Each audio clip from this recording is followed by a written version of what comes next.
सभी का तहे दिल से धन्यवाद जिन्होंने एनएसएस के माध्यम से एक ऐसा डिबेट प्रोग्राम रखा।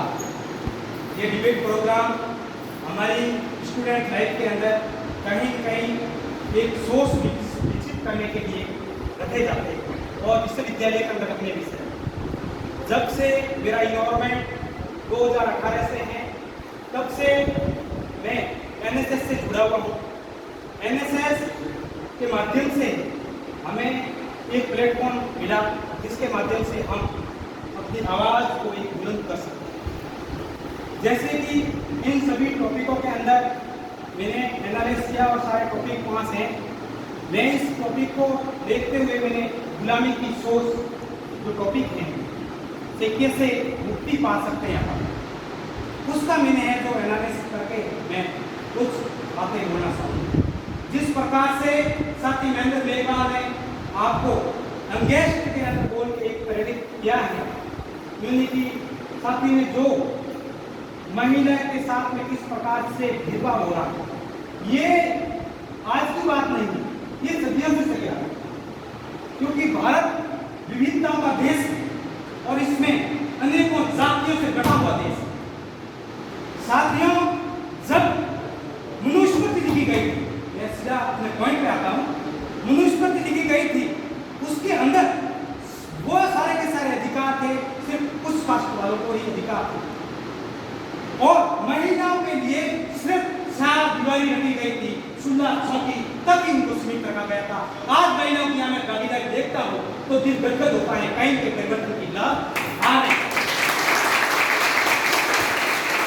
साथियों, जब देश के अंदर 1848 के अंदर पहली बालिकाओं के लिए शिक्षा की बात कर दी जाए तो सावित्रीबाई फुले ने ये बात को लेकर रखा और इस झगड़े को लड़ा। तो देखा जाए सावित्रीबाई फुले के साथ में किस प्रकार से गुलामी सोच रखने वाले व्यक्ति कभी अंडे फेंकते थे, कभी टीचर फेंकते थे, कभी ताने सुनाते थे, तब भी वो सावित्रीबाई फुले डगमगाने वाली औरत नहीं थी। उसने अपनी सोच को एक हाई लेवल पे रखा और वो आज है जो इसी की देन से आज बेटियां हैं जो देश में और विदेश में भी अपना नाम रोशन कर रहे हैं। साथियों, मैं आपको बताते हुए इतना हर्ष महसूस कर रहा हूँ क्योंकि जब आपको गुलामी की सोच की बात कर दी जाए तो डॉक्टर भीमराव अम्बेडकर को हम नहीं भूल सकते। डॉक्टर भीमराव अम्बेडकर ने डॉक्टर भीमराव अम्बेडकर को बनाने वाले साहू जी महाराज को हम नहीं भूल सकते, शिवाजी महाराज को हम नहीं भूल सकते, क्योंकि आरक्षण की जो पहली नींव थी देश के अंदर रखने वाले साहू जी महाराज और शिवाजी महाराज। शिवाजी महाराज नहीं है तो सब भीमराव अम्बेडकर जी को है जो बाहर विदेश पढ़ने के लिए भेजा था। उन्होंने पढ़ाई पूरी करने के बाद में जब यूनिटी इनके साथ में भी बहुत बड़ा भेदभाव हुआ, गुलामी की सोच रखने वाले व्यक्ति, गुलामी की सोच रखने वाले वो व्यक्ति जो व्यक्ति यूनिटी जो एक राजा एक प्रदेश का जो नेतृत्व करने वाला होता है, उनके साथ में एक प्रकार अनटचेबिलिटी की गई। साहू जी महाराज जब स्नान करते थे तो उनके लिए स्नान के बटन वो मंत्र होते थे वो नहीं बोले जाते थे। जब शिवाजी महाराज को जब राजपाट सौंपा गया तब उनके लिए राजपाट के लिए कहा गया कि आप गुरु से ही हैं तो पूजा अर्चना के अंदर आएंगे, तब भी उनके साथ वो भी भेदभाव हुआ। लेकिन साथियों, वो गुलामी की सोच रखने वाले व्यक्ति आज भी कहीं न कहीं इस देश के अंदर मौजूद हैं जो इस प्रकार की घटनाएं करते हैं।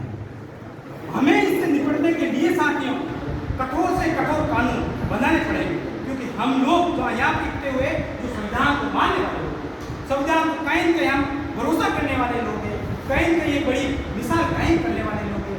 हम अम्बेडकर, बिरसा, फुले, साहू को मानने वाले लोग। बाद में जब अम्बेडकर वहाँ से पढ़ के वापिस आया तब उन्होंने है जो वापिस टेस्ट किया, क्या मैंने अपने फूल को है जो वहाँ पढ़ने के लिए मैंने भेजा था, क्या वो पर फूल हुआ है कि नहीं हुआ।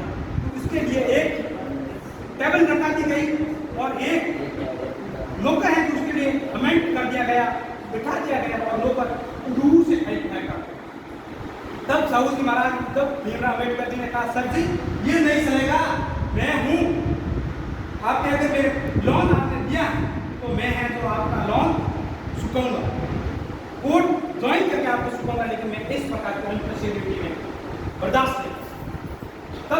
महाराज को लगा कि जिस हीरे की मुझे तलाश थी वो हीरा है, तो बन के है तो त्याग हो गया।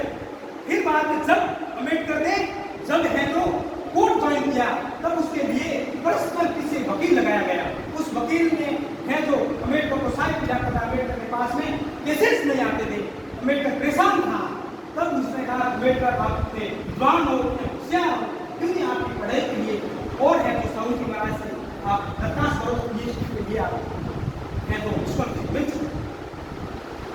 साथियों, फिर उनका सौभाग्य चिंता था कि मेरे आगे भी साहू जी महाराज के साथ मैंने बहुत सारे कर्ज है, लेकिन मैं आज है कोई कर्ज अदा नहीं कर पाऊंगा, मैं नहीं जा पाऊंगा।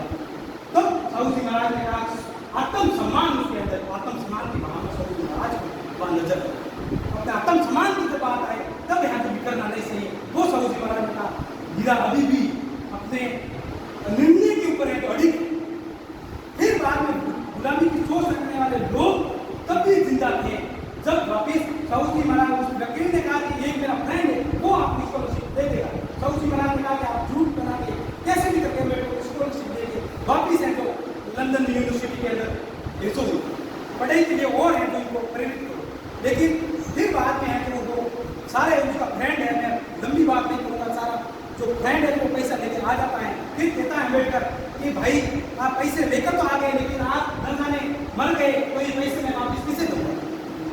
तो कहा अम्बेडकर, मैं अगर उस व्यक्ति का आपके सामने नाम लूंगा तो आपकी समंदर में उस जहाज की उस तरफ आपकी नजरें होनी चाहिए, पैर उस तरफ होने चाहिए, न कि भारत। तो साथियों, अम्बेडकर ने है तो वहां पर है तो कहा कि मैं है तो ये स्कॉलरशिप लेके देश के अंदर एक नई सोच डेवलप करूंगा, नया भारत का निर्माण करूंगा। तब है तो वहां अम्बेडकर जाते हैं और पीएचडी की डिग्री हासिल करते हैं और फिर नाम बताते हैं कि ये साहू जी महाराज ने तो क्या। फिर बाद में साथियों यही बात नहीं रुकती है, जब आते हैं अम्बेडकर वापस आते हैं तब भी बहुत सारे आंदोलन होते हैं। जो गुलामी की सोच रखने वाले व्यक्ति थे वो भी आज क्यों हैं और परिस्थितियां जो चाहे कैसी भी हो, लेकिन हमें ये समझना चाहिए कि शिक्षा का आलोक अलग है जो पूरे भारत के अंदर बच चुका है। इनकी जड़ें और दिन तक टिकने वाली नहीं है। ये लोग हैं जो बिखर जाएंगे कभी न कभी, और हम हैं जो एक नए भारत की, जो अम्बेडकर की बात है, जो साहू जी के महाराज का बात है, जो शिवाजी का बात है, जो सावित्रीबाई फुले का बात है, जो एक अखंडता का एक निर्माण करने वाला बात है, उसकी हमें जो नींव रख पाए। साथियों, इसके लिए हमें ज़्यादा से ज़्यादा अपने रूरल एरिया है उसको है जो एजुकेशन की ओर जोड़ना होगा, तभी ये सारी चीज़ें संभव है। टेक्नोलॉजी से जोड़ना होगा, अंग्रेजी शिक्षा से जोड़ना होगा, तभी ये सारी चीज़ें संभव है। क्योंकि आज का अगर वर्ग देख लिया जाए, जिस वर्ग के साथ में मणिपुर के अंदर घटना हुई है, मैं ही उस वर्ग से आता हूँ, लेकिन जिस प्रकार से हमारा खून हो रहा है, क्योंकि आज हम कहीं कहीं दबे हुए हैं, जो इन महापुरुषों की वजह से दबे हुए हैं। उग्र आंदोलन हमें भी करना आता है, उग्रता हमें भी आती है, जलना हम भी जानते हैं, लेकिन ऐसी भावनाएं हमारे अंदर नहीं आती है, क्योंकि हमारे पुरखों ने हैं जो हमें सिखाया है कि आत्मसम्मान के साथ शांति भाईचारे के रूप में आदिवासी जिस प्रकार से रहते आए हैं, उसी प्रकार से आज भी जंगलों के अंदर रहे। ऐसी भावना के हम हैं जो मोहताज हैं, वही भावना आज भी हमारे अंदर जीवित है।